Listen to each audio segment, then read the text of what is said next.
Hi, my name is Grace. Welcome to my channel. In today's video, I'll be talking about how to manage studying for a professional exam while you're working full-time. Now, as an actuary, I had to take exams at the same time I was also working full-time, and so I had to learn how to manage the two. And during that time, I was actually able to pass all of my exams on the first try. And so in this video, I'm going to be giving the tips that I used when I was taking exams so that hopefully you can be able to also successfully manage taking a professional exam and actually passing it while working full time. So my first tip, it's all about mindset and really understanding why are you taking the exam? How is it going to help your career? How is it going to help you? Now, for me, it was easy because actuarial exams are closely tied to your career progress. You have to pass exams in order to move up, to get a promotion, or to get the next levels. And so, you had to pass exams. Companies actually expected you to attempt an exam once every like 6 months, so two exams a year. And so when I was studying for exams, I knew I had about 4 to 5 months to like study for a given exam. And I would just say, well, I don't want to waste those 4 to 5 months. I'm going to go all in. I'm going to do my best so that when it come exam day, when I'm sitting for the exam, if I don't pass, I know it's not because I didn't try. Like, meaning I've done my best, I've put everything out on the table, and that's all you can do. And so that was my mindset going into every single attempt that I did for the exams that I was taking. The second tip I would give is you want to take advantage of the people that have taken these exams before you and actually passed them and just get the tips from them. Because there's people that have sat for the exams and already passed them. And so you can just learn what they did and how they were able to pass. And so, like, what I did was I found discussion boards. There was a lot of actual discussion boards out there that provided tips on, like, how to study for the exams, what to focus on, like, how to set out your schedule. So I got a lot of tips just looking at the discussion boards on what people had done.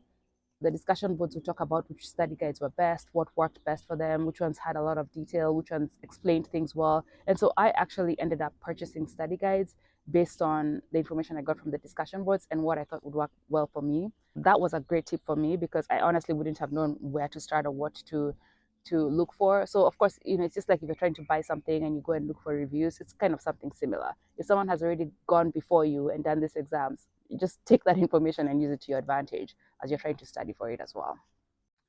The third tip I would give is that you want to set small goals and also set a realistic schedule. So when I say set small goals, for me, I had 4 to 5 months to study for an exam.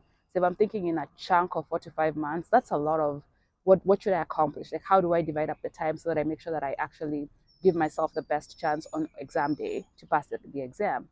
And so what I would do is I would say, okay, I have 5 months. The first 3 months, I want to focus on really understanding the material. And then the last 2 months, I'll focus on doing practice problems. So coming up with goals like that. And then even for now, I have 3 months to get through the material. I would give myself in week one, I want to have reached a certain page on the study guide or a certain topic and just have like goals all along the way that I could be able to measure myself against.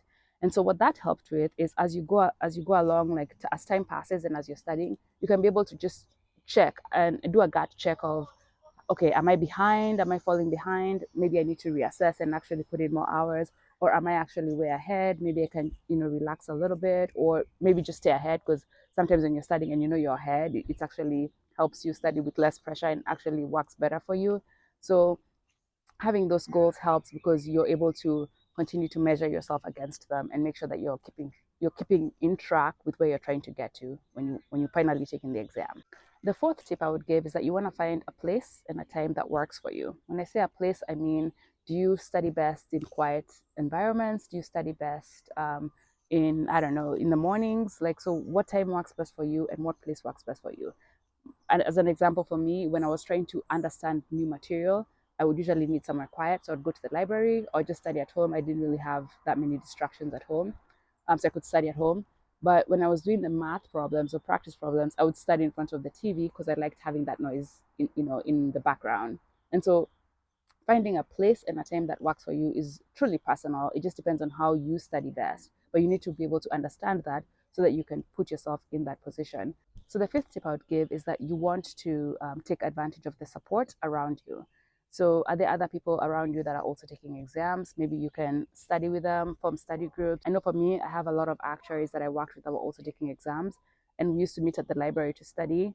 Even if we're not taking the same exams, it just helped to have somebody sitting next to you that's also like trying to do the same thing that you're doing.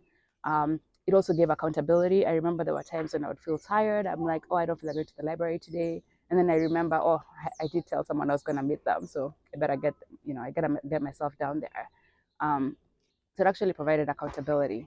Those people I studied with that were actually taking the exams that I was taking. And so then we were able to actually help each other out and, ask questions and study together. So having that support around you, you want to take advantage of that. The other thing I would say is there's also support around you that maybe is not necessarily people that are taking exams. Like let's say you're married and you have kids, you may want to talk to your spouse about taking on a little bit more responsibility at home so that you have more time to study. So wherever the support is coming from, just take advantage of it and actually utilize it. And then the sixth tip I would give is that you want to coordinate with your supervisor, especially if it's something that you're doing that requires you to take work time off. So if you're studying on your own time and you're not like studying, on company time, maybe this tip doesn't apply to you. But like I said, my company required us to take exams, and so they actually provided us with like resources. They gave us like days off. Like I think for each exam you could have as much as like 15 days off to study for that exam. And so when I created my schedule, I always spoke to my manager, because as much as they're giving you all of these resources, it's still a business, right? So they still have projects they're trying to meet, they still have things they're trying to get done. You want to make sure your studying is not interfering with like the business need. So I'll talk to my manager, explain what my schedule was. She would help me say, okay, this week or this week, maybe we want to block that out in terms of studying because we're going to be super busy, but you can take that time and maybe put it in a different week. So having those kind of conversations helped, because then, I was able to, when I'm studying, I know that I'm not, competing with work. So I can focus on studying. I'm not doing anything that's like going to be detrimental from a work perspective. And then when you're working, you're also focused on work, so that and so you're giving each element its time, and there's less pressure. The other advantage is, like, I used to take like Thursdays off or Fridays off. Like I took one day off a week and my manager knew what day that was. And so if something comes up, she could ask me, hey, can you move your study day to Thursday because Friday there's something? Or she could even maybe tell somebody else, hey, Grace is out on Thursdays, can we move the meeting to Friday? So you start to work around your schedule. And again, that just gives you that flexibility. The seventh tip I would give is that you want to incorporate some downtime. Now, I know the first tip I gave here was you need to go all in and do your best and like study as hard as you can. But you also want to make sure, if you're someone that works out, goes to the gym, making sure you're sleeping enough, making sure you're eating healthy. These are things that help you stay energetic and rejuvenated, so that when you have your study sessions, you're actually able to study and, study efficiently. So there's no point of you studying all night and not sleeping and being exhausted, so that when you have a study session the next day, you can't even study because you're so tired. So you just keep in mind that you want to have some downtime, and you want to make sure you're keeping those things that keep you healthy and keep you going and keep you energetic. Keep those in your life. Don't like push them to the side because you think it's more efficient to just keep studying. You also need that break. So just find some downtime in your schedule. Make sure you weave it in. And so those are my tips on how to manage studying for a professional exam while you're working full time. If you found any value in this video, please subscribe, and I will see you in my next video. Thanks.